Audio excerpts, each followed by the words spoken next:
à la fois une chose qui a été relativement attendue malheureusement, qui est la forte poussée du Front National, qui multiplie son score par 3 par rapport à 2015.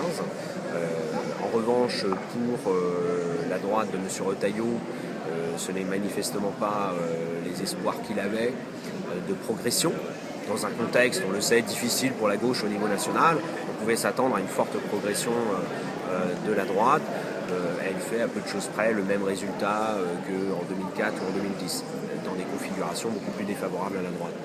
Pour la gauche et les écologistes, je note d'abord que la liste de rassemblement de Christophe Clergeau fait un résultat meilleur que ce qui avait été annoncé par les sondages, et qu'il y a une capacité à rassembler.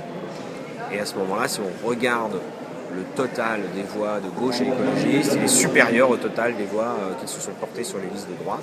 Et donc ça permet d'envisager un deuxième tour sous le signe du rassemblement, et qui peut être un rassemblement victorieux.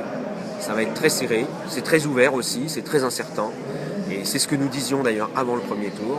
Les résultats du deuxième tour plantent un paysage qui est de cette nature. Typiquement, la nécessité absolue, c'est le rassemblement, et cela permet à ce moment-là d'envisager de gagner.